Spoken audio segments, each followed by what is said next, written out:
started better here.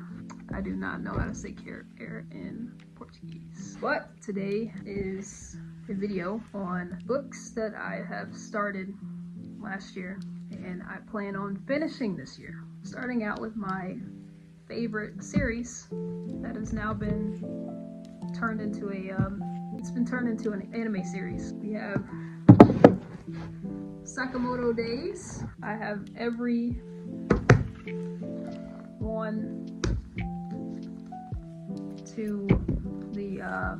book until the 10th volume. Got a bit of dust on them even over here, just sitting.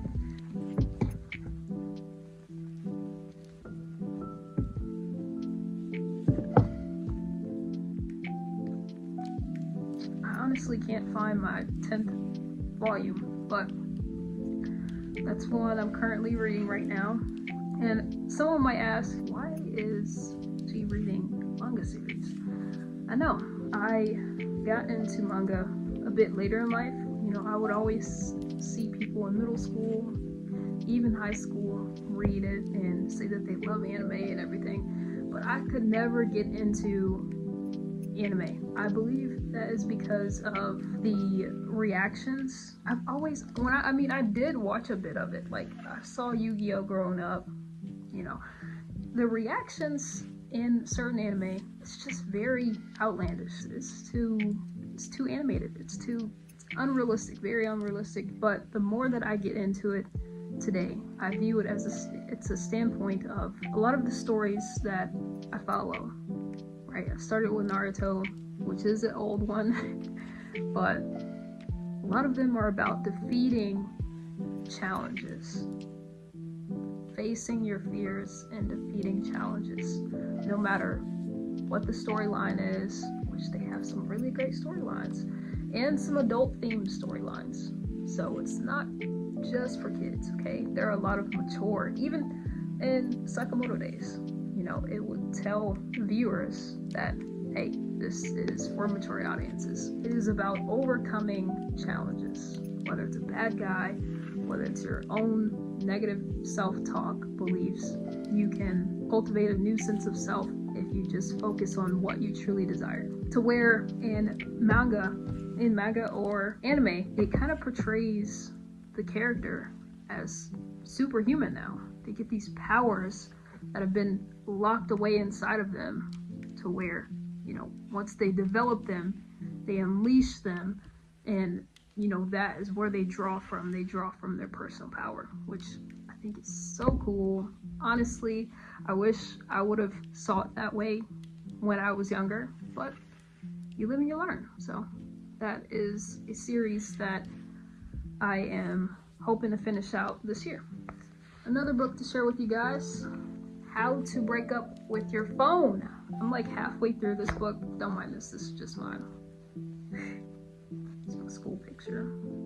I was 9 years old. In this book, she points out attention. Attention is the most valuable asset that we give social media platforms, and it's how they make the most of their money. Companies get on platforms and they pay for viewers. Our attention is what's being marketed, so that we can end up spending money or spending time, our attention, viewing videos for them to make views. And I'm not saying it's wrong, right? I'm someone who is into content creation myself. I've helped other content creators with their businesses and certain things that they want, and there's nothing wrong with giving your attention to things that matter to you, or to things that relax you, or, you know, make you feel like you're having a fun time. But there's a problem with it when it takes over your ability to live life outside of being online. And she lists and references a few studies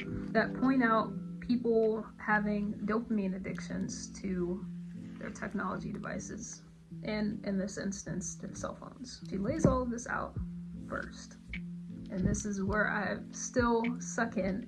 And I bought this book so that I could help myself learn how to see technology as a tool versus an addiction for me to always turn my attention to whenever I'm going through something, or just for zoning out, you know, not getting things done, procrastinating, or not living life presently. In the second half of the book, she breaks down in increments how you can go about breaking up with your phone. I haven't gotten to that point yet, but that's what I hope to step into, hopefully by the end of next month, honestly. I feel like the reason I've been stalling is because I've had an addiction to technology since I was younger. I grew up in the age of DSIs and Flipnote Hitana, chat rooms, playing games on the computer. I grew up in the age of technology. Breaking this habit is going to be a bit of a challenge for me. Like I said, I actually didn't get a phone until I was about 12, 13, but I had a DSI when I was younger. So still a device where your waking moment can be spent. You can wake up and play a video game, you know, but now I'm waking up and I'm checking my email, checking my messages.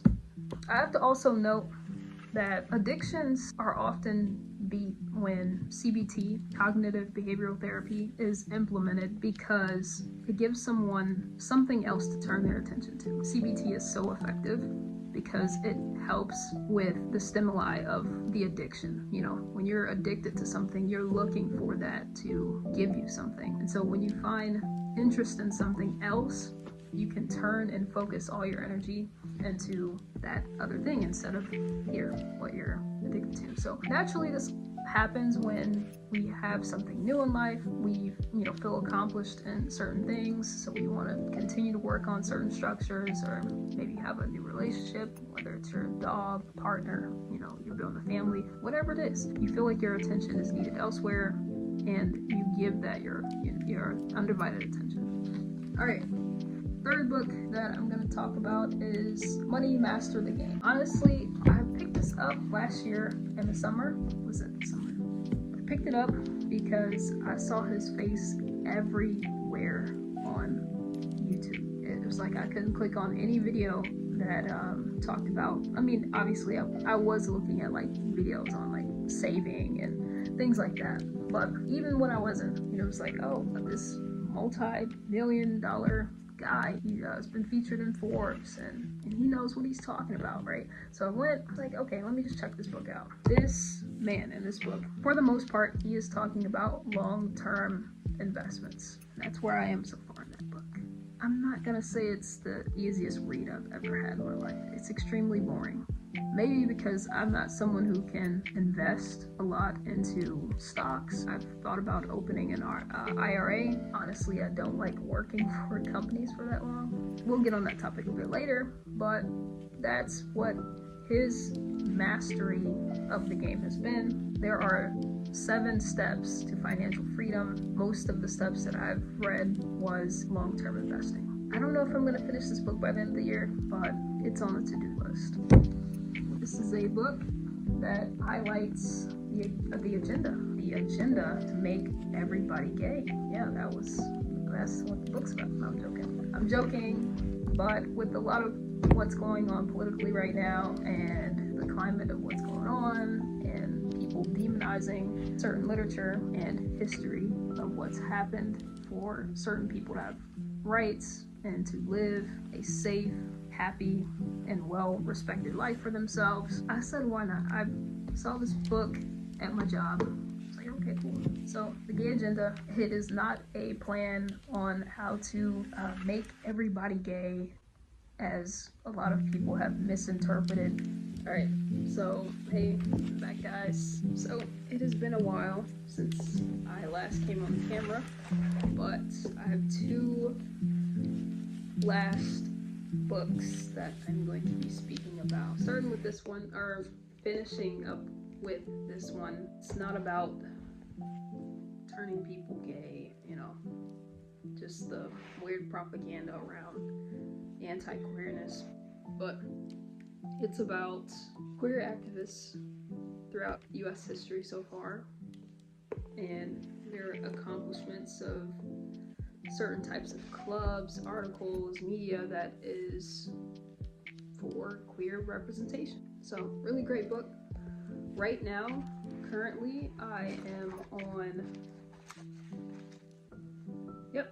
on a little snippet about James Baldwin. I've seen clips of him and his story, but to just have like just a central point where I can just grab information on things that have happened throughout history to keep track of it, especially when certain stuff is getting banned right now, or if it's just harder to find certain information.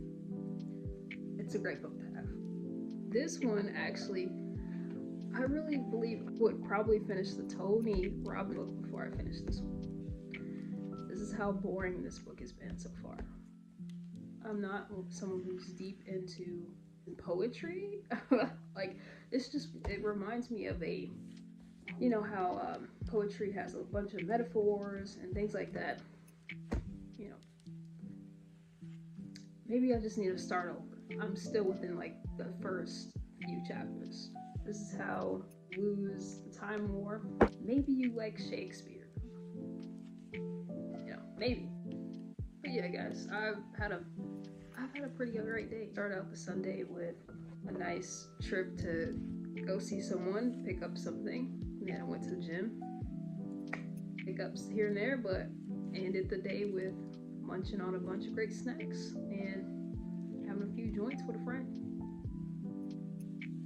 Out of all of what I showed you guys, probably the how to break up with your phone is something that I find the most interesting. Also, the gay agenda. Those are like my top two favorite. I could see me finishing them before the summertime, honestly. And if you guys want an update on how they read, or like if we want to talk, if you guys have any ideas or thoughts about the books that I've shown, please let me know. We can discuss. But yeah, thank you for listening. Thank you for being patient with me. I shot the original video, like the first half of this video, that was about 2 weeks ago. I know, y'all, but this is Sunday, and I'm going to work tomorrow. Start the week off fresh. I will talk to you guys soon. Thank you for listening to me. For people who find my content to be appealing and entertaining in some type of way. All right. Good night.